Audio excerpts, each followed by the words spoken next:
కవిత ఏం మాట్లాడినా కానీ హరీష్ రావును టార్గెట్ చేస్తూ మాట్లాడుతుంది, సంతోష్ రావును టార్గెట్ చేస్తూ మాట్లాడుతుంది. సో కేసీఆర్ చుట్టూ ఉన్నటువంటి రాక్షసులు, కోవట్లు అనే పదాలు మొత్తం వాళ్ళకే చెందుతాయని చెప్పి ఎట్లాంటి సందేహం లేదు. బట్ ఇంత కవిత ఇన్ని కామెంట్స్ చేసినా ఎవరు పెద్దగా రియాక్ట్ కావట్లేదు. హరీష్ రావు కొట్టిపారేస్తున్నారు, కేటీఆర్ అసలు దాని గురించి రెస్పాండ్ కావట్లేదు, సంతోష్ రావు అనేటువంటి వ్యక్తి కనీసం సీన్లో కూడా కనిపించట్లేదు. మోర్ ఓవర్ ఇందులో ఇంకొక పాయింట్ ఏంటంటే, అందులో లక్షల కోట్లు అవినీతి చేసింది హరీష్ రావు అంటే ప్రభుత్వాన్ని విచారణకు ఆదేశించమంటే ప్రభుత్వం కూడా దీన్ని పెద్ద సీరియస్ తీసుకొని దీని మీద కమిటీ చేస్తాం అని కవిత మాటల్ని పట్టించుకున్నది కూడా ఏం లేదు. సో ఇట్లాంటి పరిస్థితుల్లో కవిత మాటలకు అంత సీరియస్నెస్ ఉంటుందా? కవిత మాటలకు బీఆర్ఎస్ పార్టీ నుంచి ఏమైనా రియాక్షన్ వస్తుందా? రియాక్షన్ వస్తే కవిత స్థాయి ఆటోమేటిక్గా పెరుగుతుంది. మళ్ళీ ఇప్పుడు మొదటి స్థాయి ఏమిటంటే, మొదటి ప్రశ్న ఏమిటంటే, రియాక్ట్ అవ్వట్లేదు హరీష్ రావు, తర్వాత కేటీఆర్ లేదా సంతోష్ రావు ఎవరు కూడా రియాక్ట్ కావట్లేదు, వదిలేస్తున్నారంటే వాళ్ళు అగ్రెసివ్గా విమర్శిస్తే మరింత అగ్రెసివ్గా కవిత రెచ్చిపోయే అవకాశం ఉంది. మరిన్ని విషయాలు బయట పెట్టేటువంటి అవకాశం ఉంది. మరిన్ని విషయాలు బయట పెడితే ఖచ్చితంగా అది హరీష్ రావుకు, కేటీఆర్కు, సంతోష్ రావుకు నష్టం. కాబట్టి ఇటువంటి పరిస్థితులు ఇప్పటికే హరీష్ రావుని డ్యామేజ్ చేసేందుకు అనేక విషయాలు స్టేట్మెంట్లు ఇచ్చింది. అందుకని హరీష్ రావుని అడుగడుగున విమర్శిస్తూనే ఉంది. కాబట్టి కవిత జోలికి వస్తే వాళ్ళు ఏమనుకుంటారు, పార్టీ డ్యామేజ్ అయింది, మనం డ్యామేజ్ అయితే ఆమె రెచ్చగొట్టదు, కొన్నాళ్ళ పాటు అట్నే అనుకుంటా ఆ విమర్శలు ఎవాపరేట్ అయిపోతాయి. కాబట్టి మనం రియాక్ట్ కావద్దని చెప్పేసి వ్యూహాత్మకంగా వాళ్ళు సైలెంట్గా ఉంటున్నారు. ఇది మొదటి. తర్వాత రెండోది మీరు అన్నది ఏమిటంటే, కవిత అన్నది హరీష్ రావు మీద ప్రభుత్వం ఎందుకు రియాక్ట్ కాలేదంటే, ఈ పాటికే ఎంక్వైరీలు నడుస్తున్నాయి, అవి ఖచ్చితంగా హరీష్ రావు చుట్టూ కూడా ఉన్నాయి. ఇవాళ కాళేశ్వరం మీద ఎంక్వైరీ జరుగుతుంది, అందులో ఖచ్చితంగా ఇరిగేషన్ శాఖ మంత్రిగా హరీష్ రావు ఉన్నాడు. అట్లాగే ఇవాళ ఈ ఫోన్ ట్యాపింగ్ నడుస్తుంది, అందులో కూడా హరీష్ రావు పేరు వస్తుంది. కాబట్టి ఇప్పుడు ఎంక్వైరీ జరుగుతున్నాయి కూడా ఒక కేసీఆర్ చుట్టే లేవు. ఆ తర్వాత ఇవాళ కార్ ర్యాలీ జరుగుతుంది, కేటీఆర్ చుట్టూ తిరుగుతుంది. అట్లాగే విద్యుత్ శక్తి నడుస్తుంది, జగదీష్ రెడ్డి చుట్టూ తిరుగుతుంది. తర్వాత గొర్రెల పెంపకం ఉంటున్నారు, అది కూడా ఇంకో ఏదో ఒక మంత్రి చుట్టూ దగ్గరకు వచ్చే అవకాశం ఉంది. కాబట్టి ఇప్పుడే కాంగ్రెస్ కూడా వ్యూహాత్మక ఎందుకు స్లో డౌన్ చేస్తుందంటే, బీజేపీ ఇంకా చర్యలు తీసుకోవాలంటుంది. కాంగ్రెస్ ఖచ్చితమైన ఎవిడెన్స్లతోటి ఇప్పుడే తీసుకుంటే ఇది మళ్ళీ ఎలక్షన్స్ వచ్చే నాటికి ఎవాపరేట్ అయిపోతాయి.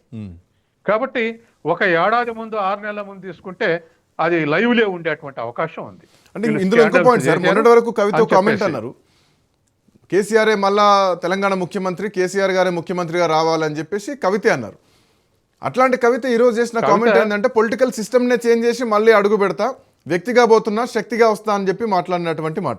ఇందులో ఇంకొకటి ఇండెప్త్గా నాకు ఏం కనిపిస్తోందంటే, భవిష్యత్తులో అంటే కేసీఆర్ ఎంతవరకు రాజకీయాల్లో యాక్టివ్గా ఉంటారు, ఆ తర్వాత గతంలోనే ముఖ్యమంత్రి కుర్చీ మార్పు గురించి కేటీఆర్ఏ ముఖ్యమంత్రి కాబోతున్నారు, కేటీఆర్కి పగ్గాలు అప్పచెప్తున్నారు, పట్టాభిషేకం జరగబోతుంది అనేది భవిష్యత్తులో అది ఎక్స్పెక్ట్ చేయొచ్చు. అదే జరిగితే హరీష్ రావు సైడ్ అయిపోయి కేటీఆర్ వర్సెస్ కవిత లాంటి ఎపిసోడ్ తెలంగాణ రాజకీయాల్లో ఉంటుందా? కవిత వ్యూహం అంత దూరం కనిపిస్తోందా? ఖచ్చితంగా ఇండైరెక్ట్ గా అది ఉంది. ఎందుకంటే గతంలో కేటీఆర్ ని ముఖ్యమంత్రి చేయడానికి ప్రయత్నం జరిగింది, వాస్తవం. అవును, రకరకాలైనటువంటి తీవ్రమైనటువంటి వ్యతిరేకత వచ్చింది. ఏదే విత్ ఇన్ ది బీఆర్ఎస్ వ్యతిరేకత వచ్చింది, మీరు ఈ సమయంలో మీరే ఉండాలని చెప్పి. గతంలో హరీష్ రావు కూడా పట్టుబట్టిండని వార్తలు వచ్చినాయి అనఫిషియల్ గా, మీరే ఉండాలి, ట్రాన్స్ఫర్ చేయొద్దని. అంటే కేటీఆర్ ని ముఖ్యమంత్రి చేయడం హరీష్ రావు కూడా ఇష్టం లేదని ఆనాడు ఒక వ్యూహాత్మకమైనటువంటి ఊహలు జరిగినాయి. కానీ ఇప్పుడు వచ్చేవరకల్లా ఖచ్చితంగా కేసీఆర్ ఈ మాటలను చూస్తే, కవిత మాటలు చూస్తే కేసీఆర్ మరింత కాలం యాక్టివ్ ఉండే అవకాశం లేదు అనేటువంటిది అనిపిస్తుంది. కాబట్టి రాజకీయాల్లో ఈ ఎపిసోడ్ చూస్తే మళ్ళీ అధికారంలోకి వస్తే తొందరలోనే సీఎం చీర్ మారబోతోంది, కేటీఆర్ కప్పయ్యబోతున్నారు అన్నది కనిపిస్తోంది. ఒకటి మళ్ళీ అధికారంలో వచ్చినా రాపోయినా రేపు కేసీఆర్ సైలెంట్గా ఉంటే, ఒకవేళ అనారోగ్య సమస్య వచ్చి ఆ వారసత్వంలో కేటీఆర్ కాదు కేసీఆర్ వారసత్వం కవితే అనేటువంటి స్థితిలో లీడ్ చేస్తున్నటువంటి కాన్ఫిడెన్స్ ఆవిడకు ఉంది. కాబట్టి దాంట్లో బీఆర్ఎస్ నుంచి ఎవరో సైలెంట్ గా కొంత అండర్స్టాండింగ్ ఉండి ఉండాలి.